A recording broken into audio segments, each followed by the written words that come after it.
బీజేపీలో కీలకంగా ఉన్న ఇద్దరు నేతల మధ్య సయోధ్య కుదిరేనా? ఉప్పు నిప్పుగా ఉండే ఈ ఇద్దరు నేతలు హైదరాబాద్లో హక్ చేసుకున్నారు. ఈ ఇద్దరు నేతల మధ్య భేటీ ప్రాధాన్యత సంతరించుకుంది. వాళ్ళిద్దరినీ కలిపేందుకు అభయ్ పాటిల్ని రంగంలోకి దింపింది కాషాయ పార్టీ జాతీయ నాయకత్వం. హైకమాండ్ చొరవతో ఇద్దరు నేతలు చేతిలో చేయి వేసి నవ్వుకున్నారు. అయితే నేతలిద్దరి మధ్య నిజంగా సయోధ్య కుదిరినట్టేనా? లీడర్లుగా బండి సంజయ్, ఈటెల రాజేందర్ కలిసిన వాళ్ళ క్యాడర్ కలిసి పనిచేస్తారా? ఇప్పుడు ఇదే హుజూరాబాద్ బీజేపీ వర్గాల్లో $1 మిలియన్ ప్రశ్నగా మారిందట. చేతులు కలిశాయి, మరి మనసులు కలుస్తాయా? లీడర్లు కలిశారు సరే, క్యాడర్ కూడా కలిసి నడుస్తారా? బండి సంజయ్, ఈటెల రాజేందర్ మధ్య సయోధ్య. మరి హుజూరాబాద్ క్యాడర్ కలిసి పనిచేసేనా?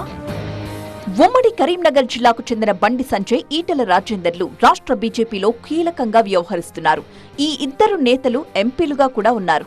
బండి సంజయ్ కేంద్ర మంత్రిగా వ్యవహరిస్తున్నారు. హుజూరాబాద్కు చెందిన ఈటెల రాజేందర్ బీఆర్ఎస్ లో చాలా కాలం పనిచేశారు. గతంలో 2 మార్లు మంత్రిగా పనిచేసిన అనుభవం ఆయనది.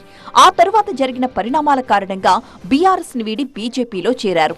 ఆ తరువాత జరిగిన ఉప ఎన్నికల్లో రాజేందర్ విజయం సాధించారు. ఈటెల రాజేందర్ బీజేపీలో చేరిన తరువాత 6 నెలల పాటు ఈ నేతలిద్దరూ సఖ్యంగానే ఉన్నారంటారు. ఆ తరువాత ఇద్దరి మధ్య గ్యాప్ వచ్చిందని చెబుతారు. గతంలో తెలంగాణ బీజేపీ చీఫ్ గా బండి సంజయ్ ఉన్నప్పుడు ఇద్దరి మధ్య దూరం పెరిగిందట. ఇక తనను బీజేపీ చీఫ్ పదవి నుంచి తొలగించడంలో ఈటెలనే కీలక పాత్ర పోషించారు అని సంజయ్ భావించినట్టు సమాచారం.